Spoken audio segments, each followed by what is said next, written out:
Chapter 1 पर। जैसा कि आपको सूचित किया गया था कि आज से आप लोग की फिजिक्स की क्लास स्टार्ट हो रही है। क्लास 12 की फिजिक्स क्लास आज से हम लोग सेकंड पेपर पढ़ने जा रहे हैं।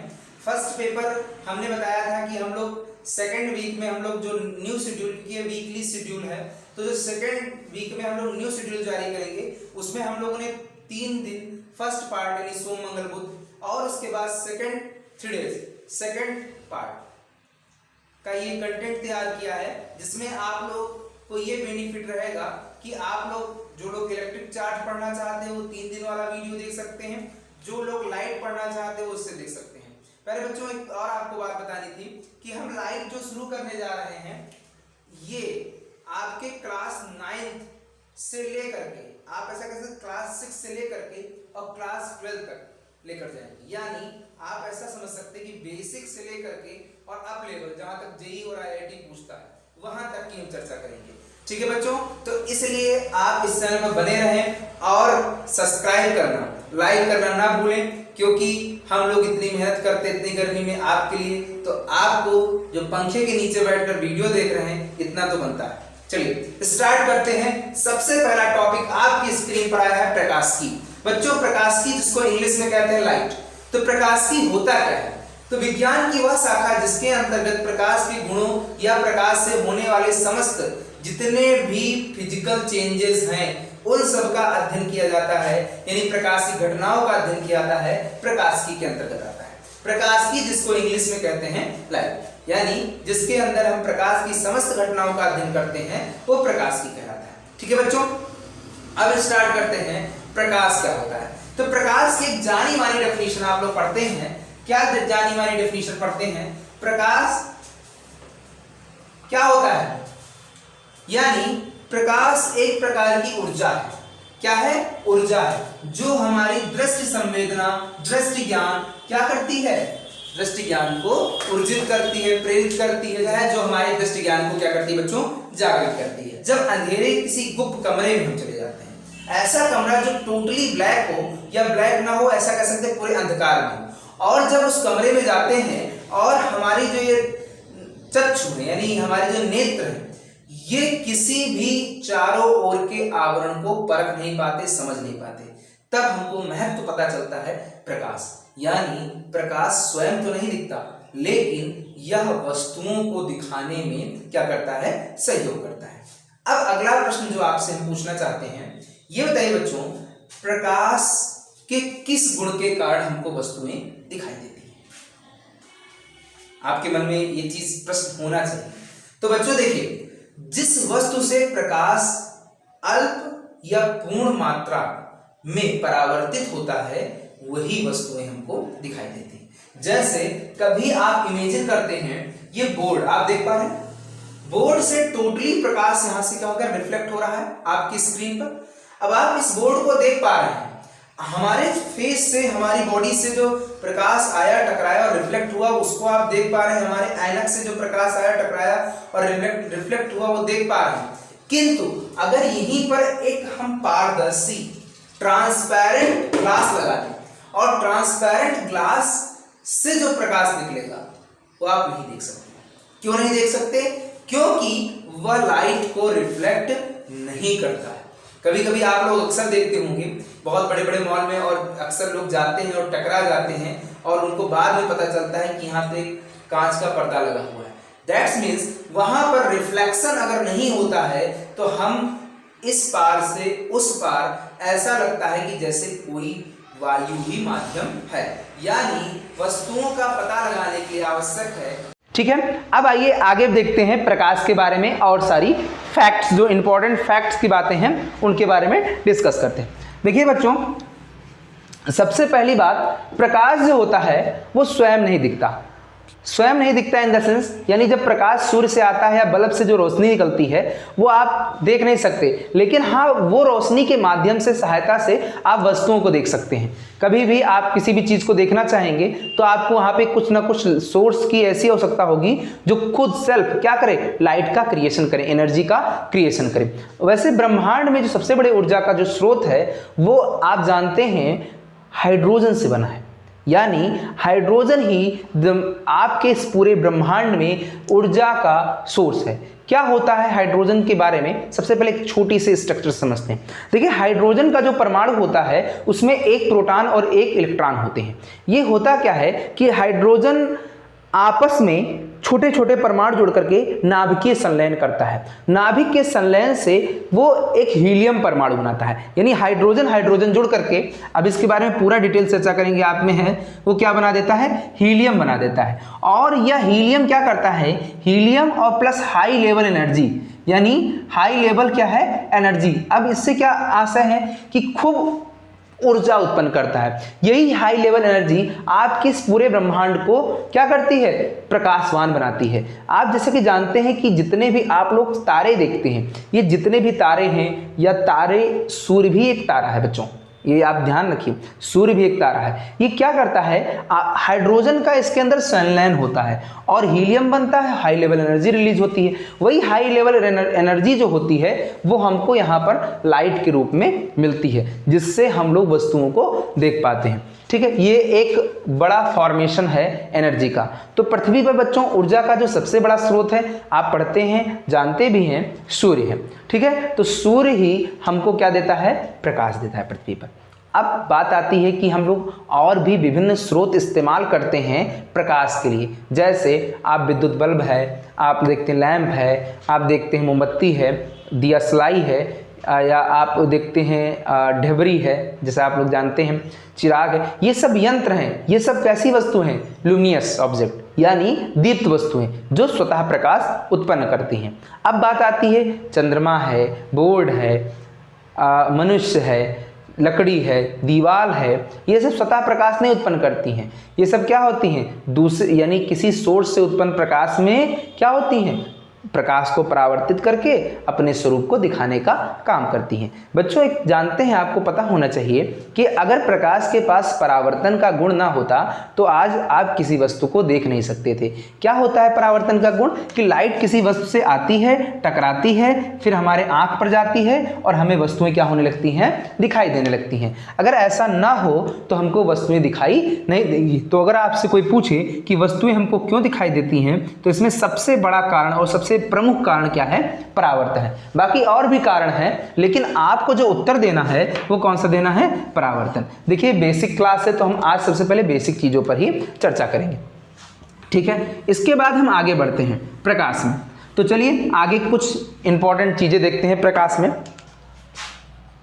आपकी स्क्रीन पर देखिए, प्रकाश को कहते हैं लाइट। ठीक, अब आइए जानते हैं प्रकाश के कुछ बेसिक फैक्ट। सबसे पहले आप जानते हैं कि जो सूर्य से निकलने वाला प्रकाश है, ये किस रंग का है, श्वेत रंग का। सूर्य से निकलने वाला प्रकाश कैसे रंग का है, श्वेत रंग का है। और यह श्वेत रंग कितने रंगों से मिलकर बना है, 7 रंगों से। ये श्वेत रंग 7 रंगों से मिलकर बना है। श्वेत रंग 7 रंगों से मिलकर बना है, मिलकर बना है। ठीक है, जिसे हम क्या कहते हैं, विबग्योर कहते हैं, विबग्योर कहते हैं शॉर्ट फॉर्म में। यानी अगर हम सबका नाम रखें तो ये आपका रेड, ये आपका क्या है, ऑरेंज, ये आपका क्या है, येलो, ये आपका कौन सा रंग है, ग्रीन, ये आपका कौन सा रंग है, ब्लू, ये आपका कौन सा रंग है, इंडिगो, ये आपका कौन सा रंग है, वायलेट। ठीक, अब आप देख पा रहे हैं, यानी सूर्य में जो श्वेत रंग है वो इन 7 रंगों से मिलकर बना है। ठीक है बच्चों, अब आपको यहाँ पे सबसे बेसिक फैक्ट बताते हैं। जो आपका रेड रंग है, इसके जो वेवलेंथ है, वेवलेंथ का इन द सेंस तरंगदैर्घ्य सबसे अधिक होती है, तरंगदैर्घ्य सबसे अधिक होती है। ठीक है, और जो आपका वायलेट है, इसकी जो तरंगदैर्घ्य होती है वो सबसे क्या होती है, लो होती है, सबसे कम होती है बच्चों। ठीक है। अब बात आती है कि अगर रेड रंग की तरंगदैर्घ्य सबसे अधिक होती है तो रेड रंग की तरंगदैर्घ्य का मान कितना होता है? तो बच्चों रेड रंग की तरंगदैर्घ्य का जो मान होता है वो 7800 एंगस्ट्रॉम होता है। और उसके बाद जो सबसे लो होती है उस तरंगदैर्घ्य का मान जो होता है 3900 एंगस्ट्रॉम होता है। इसीलिए हम लोग लिखते हैं कि जो प्रकाश की जो तरंगदैर्घ्य होती है वो कहाँ से कहाँ तक होती है? दूसरे पॉइंट में 3900 से लेकर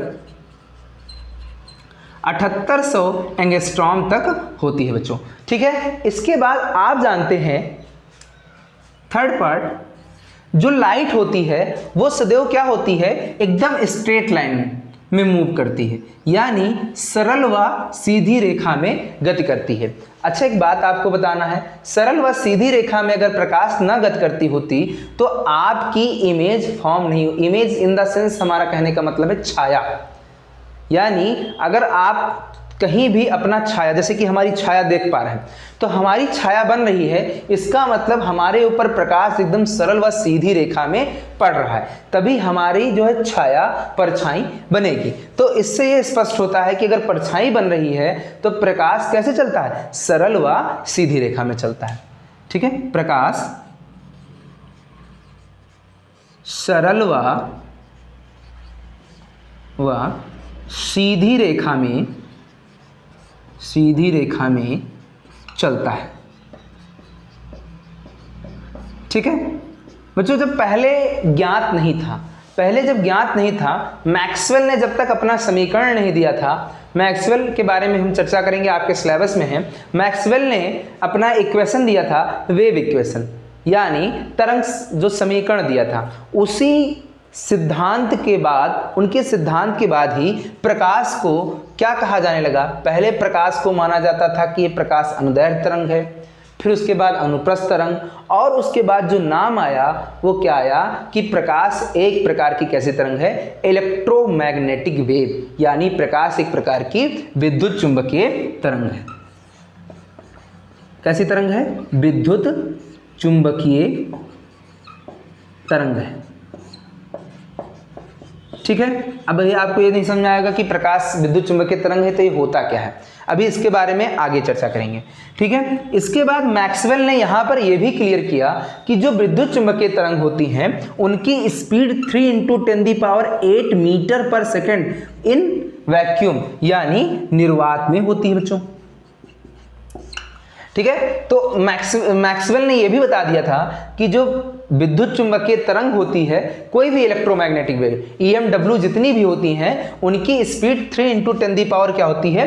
8 मीटर पर सेकंड होती है। ठीक है। अब आगे बढ़ते हैं इसमें। ठीक है, आगे देखते हैं। प्रकाश के पास कुछ स्पेशल कैरेक्टरिस्टिक है, प्रॉपर्टीज हैं, यानी गुण हैं। कौन कौन से गुण है प्रकाश का, आइए देखते हैं बच्चों। तो प्रकाश के गुण में हम लोग पहला देखने जा रहे हैं। पहला गुण, प्रकाश में परावर्तन की क्रिया होती है। ठीक है। परावर्तन क्या होता है? काफी सारे बच्चे जानते होंगे, नहीं जानते हैं तो भी जान जाएंगे। उसके बाद प्रकाश में क्या होता है? अपवर्तन होता है। प्रकाश में क्या होता है? परावर्तन होता है और अपवर्तन होता है। ठीक बच्चों। इसके बाद प्रकाश में अगला व्यतिकरण भी होता है। व्यतिकरण। प्रकाश में इसके बाद विवर्तन भी होता है। ये सब गुण हैं। प्रकाश में ध्रुवण भी होता है। ठीक है। प्रकाश वैद्युत प्रभाव भी देती है।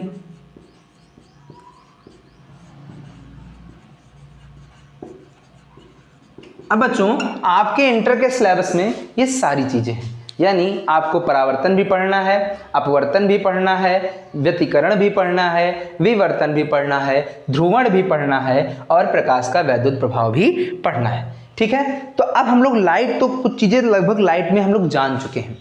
तो लाइट अगर थोड़ी सी चीजें जान चुके हैं तो अब आइए सबसे पहली प्रॉपर्टी की ओर बढ़ते हैं, जिसका नाम है परावर्तन। तो बच्चों, आपकी स्क्रीन पर परावर्तन का चित्र भी दिया गया होगा और परावर्तन के बारे में लिखा होगा। आइए हम पहले परावर्तन के बारे में डिटेल से पढ़ते हैं। ठीक है। देखिए, परावर्तन को जो कहते हैं इंग्लिश में वो कहते हैं रिफ्लेक्शन। रिफ्लेक्शन यानी किसी भी पदार्थ का टकरा करके वापस आ जाना। यानी जब प्रकाश की किरण किसी अपारदर्शी, थोड़ी सी इस पे चर्चा करते हैं माध्यम पे, फिर उसके बाद अपारदर्शी को क्लियर करते हैं। देखिए बच्चों, पहले माध्यम के बारे में जान लेते हैं। माध्यम क्या होते हैं? माध्यम वह मार्ग होता है जिससे प्रकाश प्रवेश करता है। माध्यम वह मार्ग होता है जिससे प्रकाश प्रवेश करता है। माध्यम 3 होते हैं। कौन कौन से माध्यम? पहला है पारदर्शी माध्यम, दूसरा अपारदर्शी माध्यम, तीसरा क्या होता है? पारगम्य या पारभासी। पारगम्य न लिखे, पारभासक। ठीक है बच्चों, अब आपके सामने ये माध्यम है क्या? तो देखिए, जिससे होकर प्रकाश प्रवेश करे। अब पारदर्शी कौन सा होता है? तो पारदर्शी, पार मतलब जिसके आर पार और दर्शी मतलब दर्शन किया जा सके, यानी जिसके आर पार देखा जा सके, वो कैसे हैं? पारदर्शी माध्यम है। तो जैसे आप पारदर्शी माध्यम में ले सकते हैं पानी, साफ कांच, ठीक है, जो कलई ना किया गया हो, ये कैसे माध्यम है? आपके पारदर्शी माध्यम है। अब अपारदर्शी माध्यम में क्या ले सकते हैं? लकड़ी, जो छिद्रित ना हो, दीवार, भाई दीवार के आर पार देख नहीं सकते, ये आपका व्हाइट बोर्ड, ये आप देख पा रहे हैं ना, व्हाइट बोर्ड के आर पार आप नहीं देख सकते। आपका शरीर, ह्यूमन बॉडी, तो ये भी कैसे माध्यम है? ये अपारदर्शी माध्यम है। कैसे? अगर आप डेफिनेशन लिखना चाहें तो क्या लिखेंगे? अपारदर्शी माध्यम वे माध्यम होते हैं जिसके आर पार प्रकाश न जा सके। पारदर्शी माध्यम वे माध्यम होते हैं जिसके आर पार प्रकाश जा सके। और पारभासक माध्यम वे माध्यम होते हैं जिसके, इसको चूंकि डेफिनेशन नहीं लिखवा है, समझा रहे तो डेफिनेशन जान लीजिए कि पारभासक माध्यम वे माध्यम होते हैं जिसके आर पार प्रकाश तो जाता है, लेकिन प्रकाश की अधिक मात्रा नहीं जाती, प्रकाश की बहुत अल्प मात्रा जाती है। जैसे कि अगर आप देखे होंगे अक्सर, जब कॉपी पर कोई पेट्रोलियम गिर जाता है, तेल गिर जाता है, तो तेल लगा हुआ पेज, ठीक है, कागज जिस पर तेल हो पड़ा, जिस पर तेल हो, ठीक है बच्चों। इसके बाद पारभासक माध्यम में ग्लिसरीन भी हो सकता है, लेकिन इसको पूर्णतः हम नहीं कह सकते, ठीक है। और कुछ अगर आप देखना चाहें तो बहुत बार आप देखते होंगे, अक्सर कपड़े भी पारभासक माध्यम की तरह वर्क करते हैं। कुछ चीज़ें जैसे सूती वस्त्र होते हैं तो प्रकाश की पूरी मात्रा तो नहीं, लेकिन थोड़ी मात्रा आने देते हैं। तो ये आप माध्यम जान गए। अब आइए परावर्तन देखते हैं। परावर्तन क्या होता है बच्चों?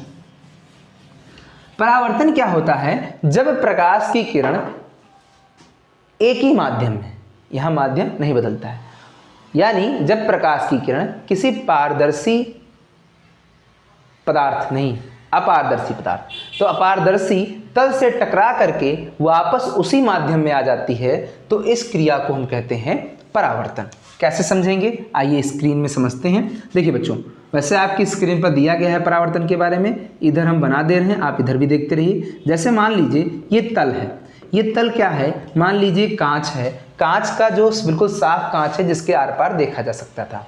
अब क्या किया गया? इसके एक पृष्ठ को कलई कर दिया गया। कलई मतलब क्या करना? पेंट कर दिया गया। अब पेंट कर दिया गया तो यानी इसके आर पार प्रकाश अब नहीं जा सकता, ठीक है। सिल्वर का लेप चढ़ा दिया, मान लीजिए सिल्वर का लेप चढ़ा दिया, ZnO का लेप चढ़ा दिया, तो अब इसके आर पार प्रकाश नहीं जा सकता। अब क्या होगा बच्चों? यहाँ पर कोई भी प्रकाश की किरण आएगी और आने के बाद, जैसे इधर हवा है तो तो ये हवा में आई और हवा में चली गई, यानी इसका जो मीडियम है अब नहीं बदलेगा, यानी माध्यम नहीं बदलेगा, और प्रकाश की किरण जिस माध्यम से आई थी उसी माध्यम में चली गई। तो प्रकाश के परावर्तन में आप क्या लिखते हैं? परावर्तन वह क्रिया है जिसमें प्रकाश की किरण किसी अपारदर्शी तल से टकरा करके पुनः उसी माध्यम में वापस चली जाती है। ठीक है बच्चों, अब आइए इसमें कुछ नाम जान लेते हैं, इन सबको हम कहते क्या हैं। तो देखिए बच्चों, आने वाली जो किरण होती है, आने वाली किरण को इंसिडेंट या आपतित क्या कहते हैं? आपतित किरण। वैसे आप लोगों ने हाई स्कूल में काफ़ी अच्छे से पढ़ा होगा, लेकिन फिर भी आप यहाँ सीख रहे हैं तो हमारा उद्देश्य है कि पहली क्लास में हम कोई ऐसी चीज़ ना छोड़ें जो बाद में अगर नाम ले तो आपको ये चीज़ें पता ना हो। ठीक है, ये आपतित किरण, ये दूसरी वाली जो आप देख पा रहे हैं ये है परावर्तित किरण। इसका क्या नाम है? परावर्तित किरण। तीसरा जो आप देख पा रहे हैं ये तल होता है, इसको कहते हैं परावर्तक तल। ऐसे बच्चों हम क्या कहेंगे? परावर्तक तल। और इसको क्या कहेंगे? देखिए बच्चों, ये होगा आपतन बिंदु। आपतन बिंदु, या आप यहाँ पर ये भी कह सकते हैं परावर्तन बिंदु। ठीक है, जहाँ यहाँ आपतन परावर्तन दोनों हो रहा है। ये जो खींची गई, या ध्यान दीजिएगा, परावर्तक तल के लंबवत जो खींची गई रेखा होती है उसी को बच्चों हम कहते हैं नॉर्मल। नॉर्मल मतलब होता है लंबवत, यानी इसी को हम कहेंगे अभिलंब। ठीक है, तो अभिलंब सदैव, याद रखिएगा, अभिलंब सदैव परावर्तक तल के लंबवत होती है। ठीक है, तो ये चीजें आप जान गए। आपतित किरण क्या होती है, परावर्तित किरण क्या होती है, परावर्तक तल किसे कहते हैं। इसके बाद यहाँ पर जो बात आती है, अभिलंब जो हमने इस तल के लंबवत खींचा था उससे जो बना कोण आपतित किरण के साथ होता है उसे हम कह देते हैं आपतन कोण, इंसिडेंट एंगल। ठीक है, और उसके बाद यहाँ पर जो होता है परावर्तन कोण, ठीक है, इसको हम रिफ्लेक्शन परावर्तन कोण बोलते हैं। ठीक है बच्चों, इसके बाद आप लोग ये पूरा तो जान ही गए होंगे, एक चित्र के माध्यम से आपके स्क्रीन पर भी दिख रहा है। अब आइए इसमें दो नियम पढ़ते हैं, यानी परावर्तन के आप लोग दो नियम पढ़ते हैं जो हाई स्कूल में ज़्यादा आप लोगों ने काफ़ी अच्छे से पढ़ा होगा, लेकिन अगर नहीं पढ़ा है तो यहाँ हम बताएंगे जरूर आपको एक एक चीज़ें परावर्तन का नियम। तो पहले एक यहाँ पर जान लेते हैं कि जैसे कभी भी अगर एग्ज़ाम में आ जाए तो लिखेंगे कैसे। तो लिखने का तरीका ये होता है कि आपने पहले ये लिख दिया परावर्तन किसे कहते हैं, तब आपको क्या करना पड़ेगा, एक चित्र बनाना रहेगा। कॉपी पे चित्र बना दीजिएगा, और कॉपी पे चित्र बनाने के बाद आप क्या कीजिएगा, यहाँ पे सारे बिंदु इसको मान लीजिएगा। फिर आप जब लिखना शुरू करेंगे तो हम लिखेंगे कि चित्र, नाम दे दीजिएगा चित्र संख्या 1।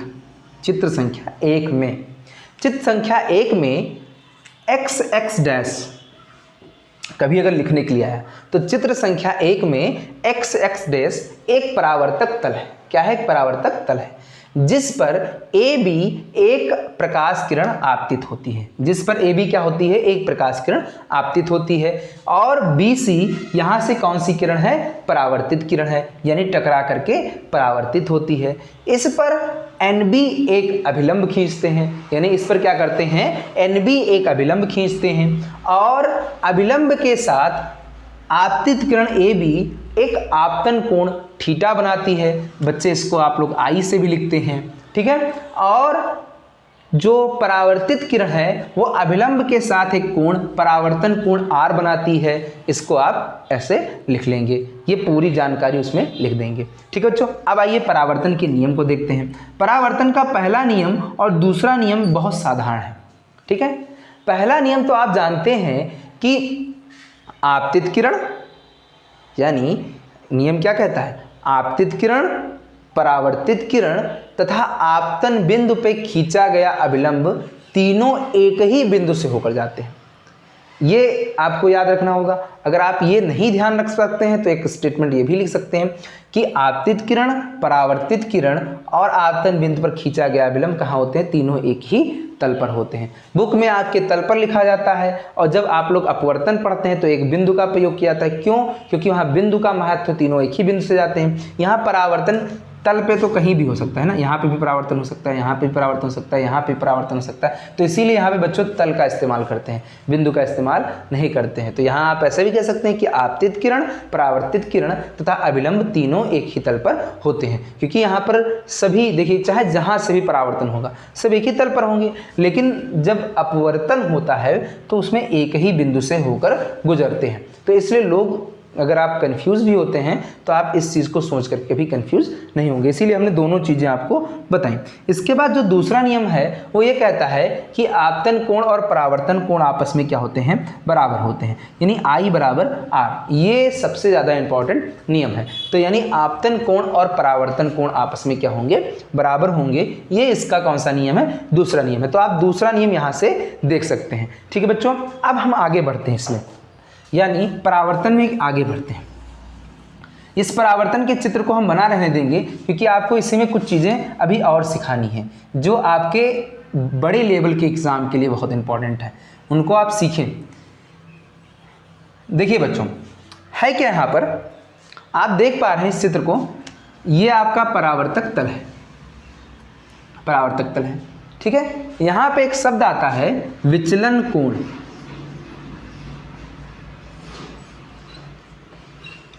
ठीक है, विचलन किसे कहते हैं? तो विचलन का मतलब ये होता है कि कोई भैया अपने रास्ते में सीधे जा रहा था और रास्ते में जाते जाते वो क्या हो गया, मुड़ गया तो अब उसके मार्ग में क्या आ गया, विचलन आ गए। यानी इसको हम समझते हैं जैसे प्रकाश की किरण अगर ये ना होती, ये वाला अगर परावर्तक तल ना होता तो क्या करती प्रकाश की किरण, वो सीधे ऐसे चली जाती, लेकिन इस प्रकाश की किरण को सीधे जाने की बजाय इधर मोड़ दिया गया है। इसका मतलब इतने अंश का इसमें विचलन आ गया है। ठीक है बच्चों, यहाँ ये ध्यान देने योग्य बात है। अब हम विचलन निकालेंगे कैसे, ये आपके दिमाग में होना चाहिए। देखिए बच्चों, अब आप ध्यान से देखिए, ये पूरा अगर एक रेखा देखें तो पूरी रेखा कितना बनाती है, 180 बनाती है, और ये आपका I और ये आपका R और ये आपका क्या है, विचलन कोण डेल्टा। तो आप कह सकते हैं कि पूरी रेखा 180, तो I प्लस R और प्लस डेल्टा बराबर कितना हो जाएगा, 180। I plus R plus del बराबर 180, और यहाँ से डेल का अगर मान निकालें तो 180 प्लस या minus 180 minus I plus R। और चूंकि आप जानते हैं परावर्तन के नियम में आपने पढ़ा है कि आपतन कोण और परावर्तन कोण बराबर होते हैं, तो डेल्टा बराबर यहाँ पर 180 और यहाँ पर I और प्लस I हो जाएगा, तो यानी डेल बराबर 180 माइनस 2I। ठीक है, ये बच्चों कहाँ से हो गया, ये हो गया आपतन से विचलन। यानी कोई प्रकाश की किरण जब आ रही थी तो कितना विचलित हुई, ये आपतन कोण से। अब आपसे एक साधारण सा क्वेश्चन हम इधर पूछ लेते हैं। जैसे अगर आपसे कह दिया गया कि एक प्रकाश की किरण जो अभिलंब से 30 अंश का कोण बनाती है, अभिलंब से कितने अंश का कोण बनाती है, 30 डिग्री। ठीक है, अब आपसे कहा गया अगर अभिलंब से 30 डिग्री का कोण बनाती है तो इसका रिफ्लेक्शन एंगल यानी परावर्तन कोण बताइए, और दूसरा ये बताइए कि इसका विचलन कितना था। ठीक है, परावर्तन कोण कितना था और विचलन कोण कितना था बच्चों। तो अब आपको ये बता दें कि परावर्तन कोण उतना ही होता है जितना आपतन होता है। तो आपने R बराबर बता दिया कि जितने अंश पर आई उतने अंश पर चली गई। इसके बाद जब आपसे विचलन कोण डेल्टा के बारे में पूछा गया, यानी विचलन कोण यानी डेल, तो डेल बराबर आपने कहा 180 माइनस 2I।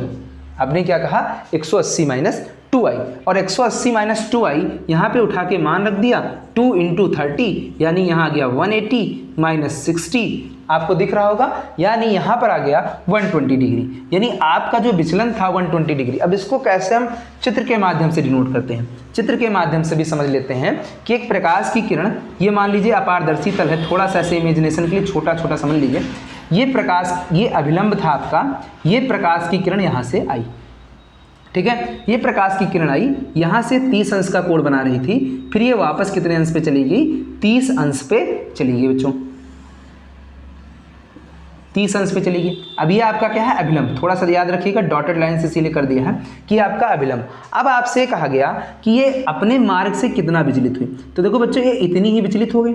अगर ये पूरी रेखा देखी जाए तो 180 होनी चाहिए, पूरी रेखा कितनी हो जाए 180, लेकिन ये 60 अंश का कोण घटा दीजिए तो 30 दूना 60 बचा कितना 120, यानी इसका विचलन कितने अंश पे हो गया 120 अंश का विचलन इसने किया है। तो बच्चों ऐसे क्वेश्चन जो हैं आपको बड़ी एग्जामिनेशन में, जैसे ऐसा नहीं कि सीधे बन जाते हैं, इस पे बहुत सारे रूल्स लगा करके क्वेश्चन बनाए जाते हैं। जैसे इसमें कई तरंगे एक साथ आपतित करा देंगे, कई मिरर का प्रयोग करेंगे, तो ऐसे क्वेश्चन उसमें बनेंगे। ठीक है बच्चों सॉरी ठीक है।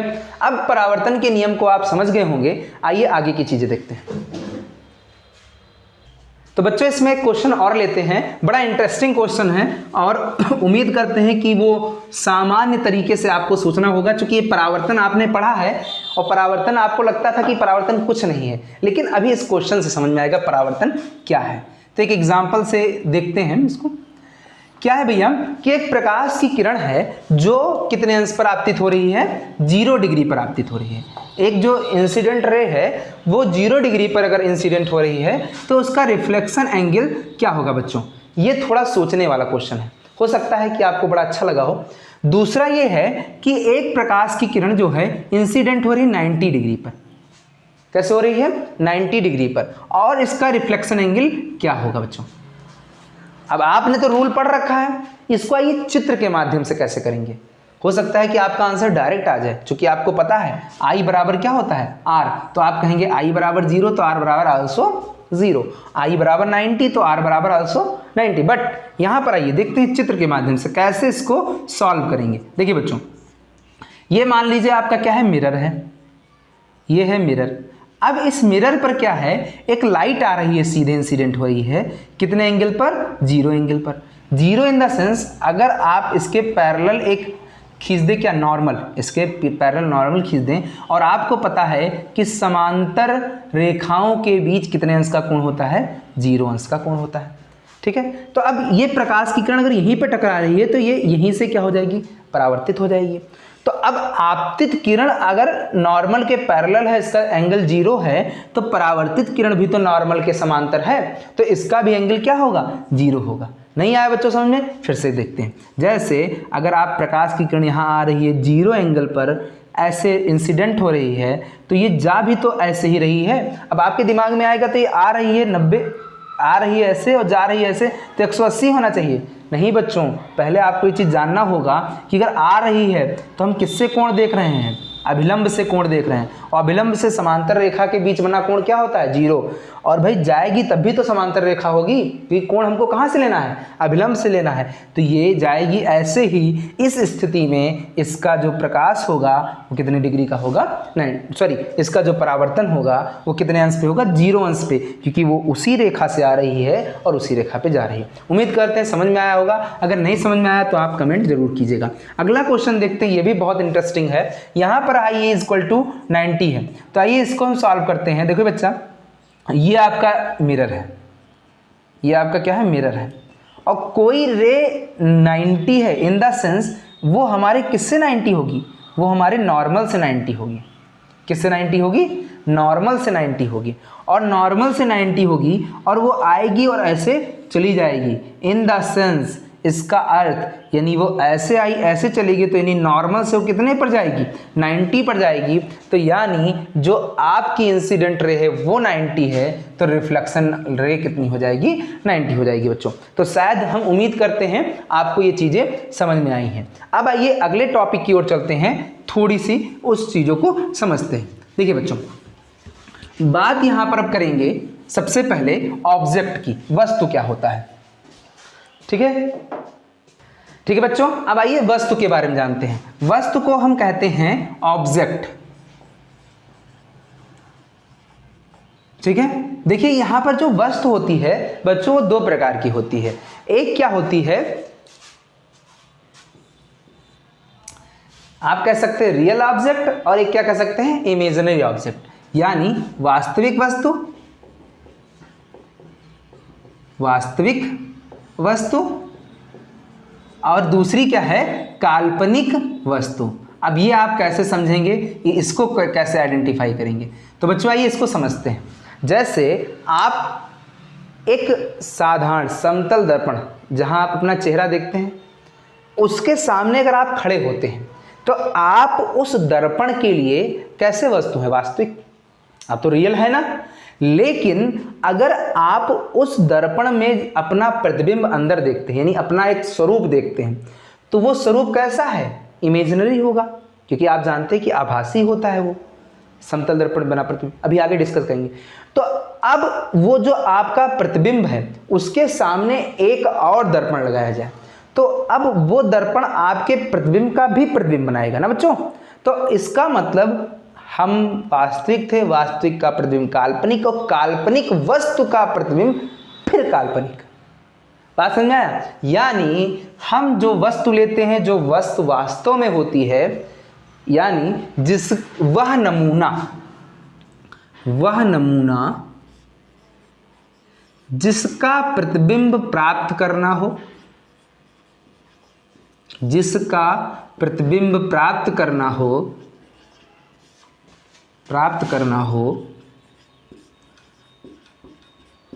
वो क्या कहलाती है बच्चों? वो कहलाती है वस्तु कहलाती है, वह वस्तु कहलाती है, वस्तु कहलाती है। ठीक है बच्चों, अब वस्तु कहलाती है। अब वस्तु में कैसी वस्तु? वास्तविक वस्तु क्या है? तो जो वास्तविक वस्तु होती है,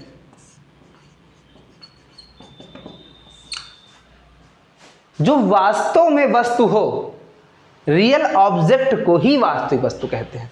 समझ रहे हैं? यानी जब स्वयं वस्तु का प्रयोग किया जाए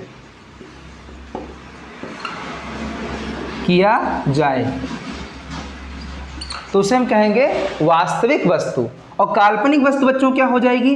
काल्पनिक वस्तु यानी वस्तु की इमेज, यानी वस्तु के प्रतिबिंब का प्रयोग किया जाए, वस्तु के काल्पनिक प्रतिबिंब का प्रयोग किया जाए, तो ऐसे वस्तु को हम क्या कहेंगे? काल्पनिक वस्तु कहेंगे बच्चों। ठीक है, ये तो चीजें समझ में आ गई होंगी। अब वस्तु के बाद दूसरा शब्द आता है प्रतिबिंब, जो कि आज की क्लास का लास्ट टॉपिक है। ठीक है, प्रतिबिंब देख लेते हैं, प्रतिबिंब क्या होता है। ठीक है बच्चों, देखिए प्रतिबिंब पर चर्चा करते हैं। प्रतिबिंब,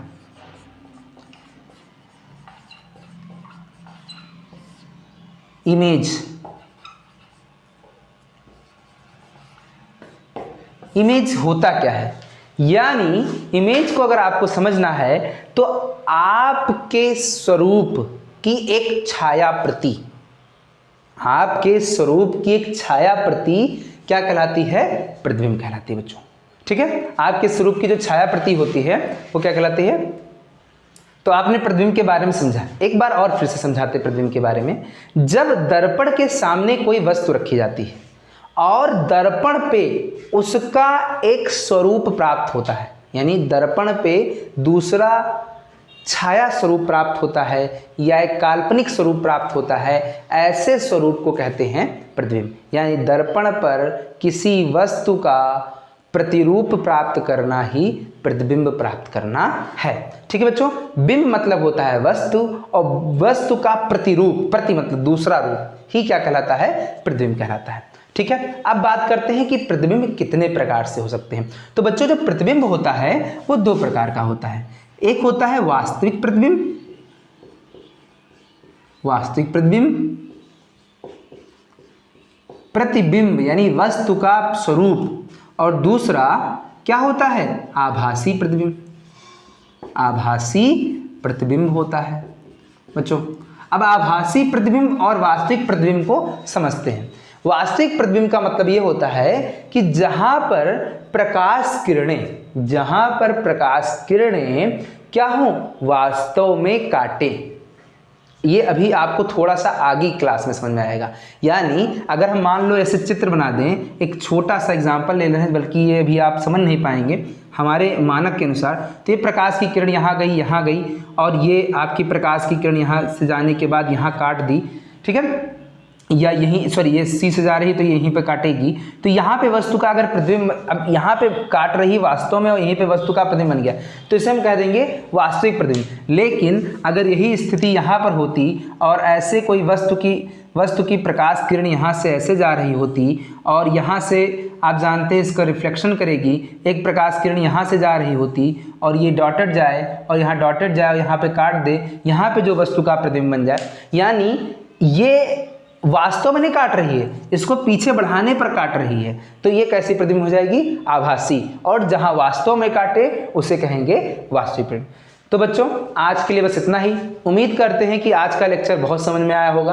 आपको अपने इस चैनल पर हम IIT JEE नीट के साथ साथ जितने भी कॉम्पिटिटिव BHU, इलाहाबाद एंट्रेंस, इन सब पर आपको क्वेश्चन इस लेक्चर में ही प्रोवाइड करते रहेंगे।